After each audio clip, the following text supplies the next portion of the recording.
Lesson 3.6, lesson 3 से मुराद parts of speech, और point 6 में आज हम पढ़ेंगे काइंड्स ऑफ प्रीपोजिशन, हुरूफ जारा की अक़साम। हुरूफ जारा की कितनी अक़साम आज हम पढ़ेंगे? आज हम कुल 6 अक़साम इसकी पढ़ेंगे। Preposition of place, preposition of time, preposition of manner, preposition of agent और instrument, preposition of standard value और मेजर, और प्रीपोजिशन ऑफ डायरेक्शन। तो ये 6 अक़साम हैं जो बहुत अहमियत की हामिल हैं, जिनको आज हम पढ़ेंगे, जिनका समझना बहुत ज़रूरी है। और ये वही अल्फाज होते हैं जो आप आम तरीके में इस्तेमाल करते हैं, और ये सिर्फ काइंड्स आपको आ गई तो आप इम्तिहानात में आप बहुत आसानी के साथ पर्चे हल कर सकते हैं।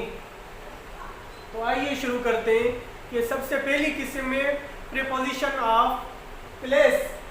इसमें क्या बताया जाता है? Preposition of place shows the place और पोजीशन ऑफ नाउन के। इसमें वेयर का जवाब देते हैं आप। कोई कहता है कि अली कहाँ है, किस जगह पर है, गिलास कहाँ है, जग कहाँ है। इसी तरह कहते हैं कि जो है ना, आप कहाँ थे, वो कहाँ थे, आप कल कहाँ होंगे। तो आप उसमें जगह बताते हैं कि आप कहते हैं कि इन, ऑन, अंडर, बिहाइंड वगैरह ये आप इस्तेमाल करते हैं कि जो है कमरे में, इन द रूम, टेबल पर, on the table, behind the chair, chair के पीछे, इसी तरह अंडर द चेयर, चेयर के नीचे। तो ये आप अल्फाज इस्तेमाल करते हैं। इसी तरह एडवर्ब प्रीपोजिशन ऑफ टाइम है। प्रीपोजिशन ऑफ टाइम क्या बयान करता है? Preposition of time shows the time और एन एक्शन। इसके अंदर आप व्हेन का जवाब देते हैं कि ये कोई काम हुआ तो वो कब हुआ, और कोई प्रोग्राम है तो वो कब प्रोग्राम है। आप कल इस वक्त कहाँ होंगे, मैं जो है कल आपके साथ मिलना चाहूँ तो आप कहाँ मेरे साथ मुलाकात कर सकते हैं। तो कहाँ के जवाब में आप ये इस्तेमाल करते हैं preposition of time. Before, after, during, on, at, before eating, खाने से पहले, मैं आपके साथ मिल नहीं सकता। आफ्टर ईटिंग, खाने के बाद मैं आपके साथ मिल सकता हूँ। इसी तरह ऑन मंडे, जो है पीर के दिन मैं आपके साथ मुलाकात कर सकता हूँ। एट 10 o'clock, मैं आपके साथ 10 बजे मुलाकात कर सकता हूँ। तो इसी तरह आप जब बयान करते हैं तो जब आप वक़्त बताते हैं, व्हेन का जवाब देते हैं, तो उस वक़्त ये होता है प्रीपोजिशन ऑफ टाइम। इसी तरह होता है प्रीपोजिशन ऑफ मैनर, तीसरी किस्म है। अब प्रीपोजिशन ऑफ मैनर ये क्या करती है? शोज द वे और मेथड ऑफ एन एक्शन, कि इसके अंदर अंदाज बताया जाता है। इसके अंदर मैनर के अंदर आप काम का तरीका बताते हैं कि कोई काम हुआ तो कैसे हुआ, किस अंदाज में हुआ। तो उसमें आप ये adverb of preposition of manner आप इस्तेमाल करते हैं। ये कौन से अल्फाज हैं इसके?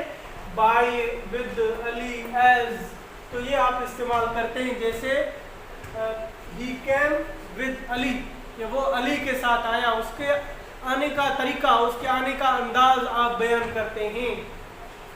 तो ये हो जाता है प्रीपोजिशन ऑफ मैनर, जिसमें हालत, कैफियत आप बयान करते हैं, उसके काम करने का अंदाज। इसी तरह प्रीपोजिशन ऑफ एजेंट और इंस्ट्रूमेंट होता है।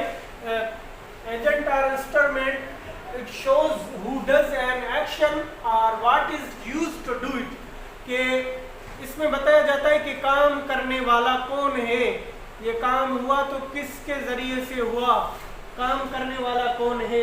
इसी तरह इसके अंदर दूसरा है कि what is used to do it, इस काम को हासिल करने के लिए आपको क्या करना पड़ा, जरिया क्या बना।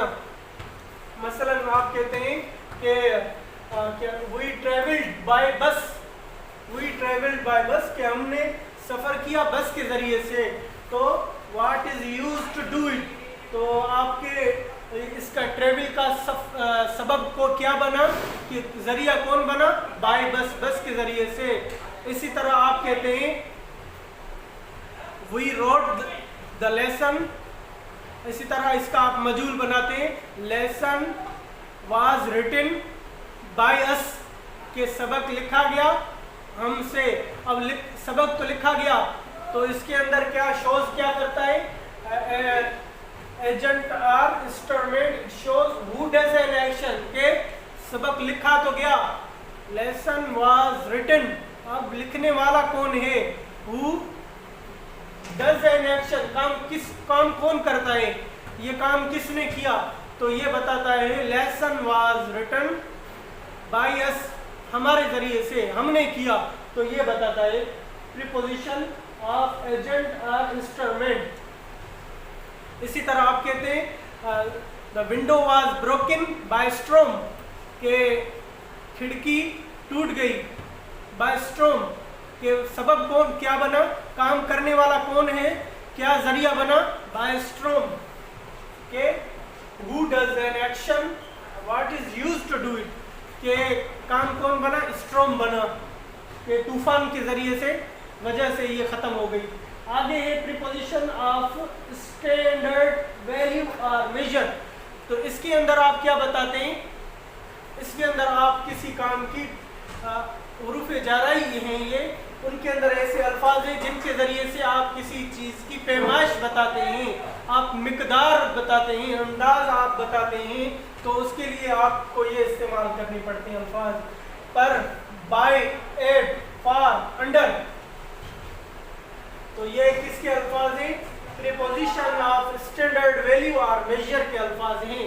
जैसे milk is sold by litre, के दूध कैसे बेचा जाता है, बाय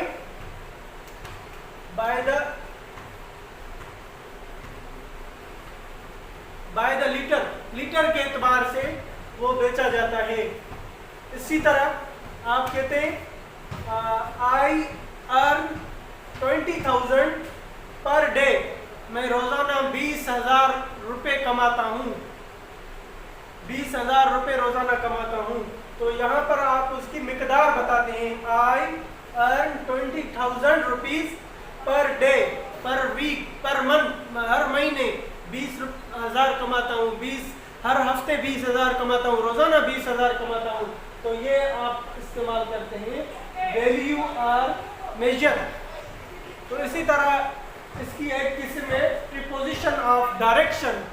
प्रीपोजिशन ऑफ डायरेक्शन के अंदर आप बताते हैं, क्या बताते हैं कि shows movement from one place to another, कि एक जगह से दूसरी जगह तक आप जब कोई हरकत करते हैं तो उस हरकत का के लिए आप कौन से अल्फाज इस्तेमाल करते हैं, तो वो अल्फाज हैं from, to, onto, out to, off, तो ये अल्फाज हैं। तो आप ये जो प्रीपोजिशन ऑफ डायरेक्शन है बहुत ही अहमियत का ये आमिल है। आप तलबा जो हैं कितने लाखों करोड़ों रुपए खर्च करके CSS की तैयारी करते हैं और मुख्तलिफ इम्तिहानात की, लेकिन यहाँ पर ये टू, फ्रॉम छोटे छोटे अल्फाज हैं जिनको तवज्जो ना देने की वजह से इसमें वो फेल हो जाते हैं। तो इसका मुस्तकिल सबक है जो हम अगले लेसन में आपके इसके साथ जो है मुत्तसिल आपको मैं इरसाल कर दूंगा, तो वो आप मुलाहिजा फरमाएं। जैसे आप उसका छोटा सा उन्वान आपको मैं बता देता हूँ कि जैसे ये क्या करता है डायरेक्शन में, movement from one place to another, कि जब एक जगह से दूसरी जगह तक हम हरकत करते हैं तो ये हरकत हमारी दो तरह की होती है। एक हरकत होती है कि जिसमें हम यहाँ पर अपनी जगह पर खड़े होते हैं और उसमें कोई सफ़र तय नहीं होता, तो इसको कहा जाता है मूवमेंट। कि जैसे यहाँ पर अभी मैं खड़ा हूँ तो ये एक मेरी हरकत है और इसमें इसको कहा जाता है मूवमेंट। और इसी तरह दूसरी एक हरकत होती है कि जिसमें हरकत के साथ साथ सफ़र भी तय होता है। जैसे मैं यहाँ पे जा रहा हूँ, ये आ रहा हूँ, तो ये हरकत भी हो रही है, साथ सफ़र भी तय हो रहा है, तो इसको कहा जाता है लोकोमोशन। तो लोकोमोशन के अल्फाज हैं, तो इन दोनों के दरमियान क्या फ़र्क है ये हम अगले लेसन में इंशाल्लाह हम पढ़ेंगे और इसको सीखेंगे, समझेंगे। फिर मिलेंगे।